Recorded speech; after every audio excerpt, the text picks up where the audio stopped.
Okay, so now let's continue case 3. Okay, for case 3, we have two vectors that are not on the same component. For example, I have 2 Newton to the right, or in positive x component, and I have another vector 4 Newton upward, or in positive y component. So this is my F1 2 Newton to the right, and this is my F2 4 Newton to the upward. Okay, so this is F1, this is F2. So if you still remember, masa sekolah you have learned how to find hypotenuse, right? So this vector, this is our resultant vector.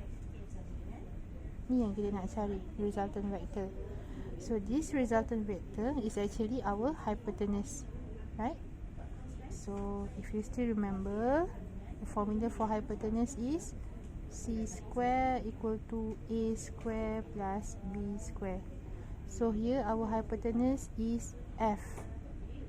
So f square equal to F1 square plus F2 square. So if you want to find F, so square root of F1 square plus F2 square.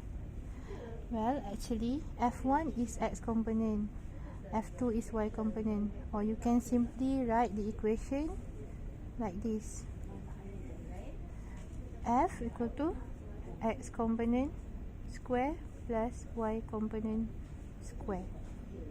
Okay, mana-mana pun boleh, tak kisah. Okay, so here in x component we have F1 2 square plus y component we have F2 4 square. So the answer will be 4.47 Newton. So this is the magnitude of the resultant vector. So if we talk about vector, we must find the magnitude together with the direction.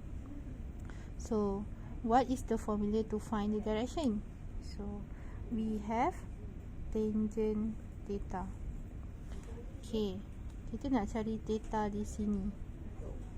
So from trigonometry, we know that tangent equal to opposite over adjacent, TOA, right? So here, this is the theta, so opposite is F2 over adjacent is F1. Or you can write it like this: tangent theta equal to y over x.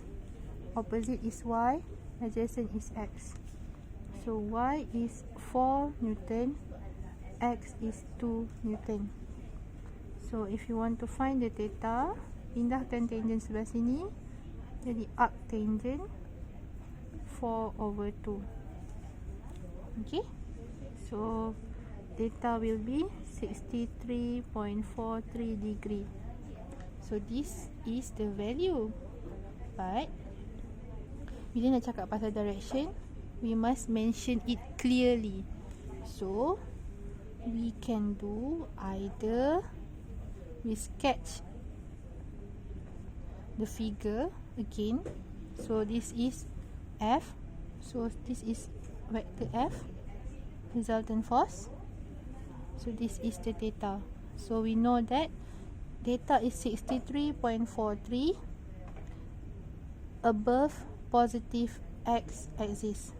So whether you want to sketch the figure, sketch the vector, final vector, resultant vector, or you can write it 63.43 above positive x axis. Either or, mana-mana pun boleh, tapi kena lengkap. Semua ni kena ada, baru dapat markah. Okay.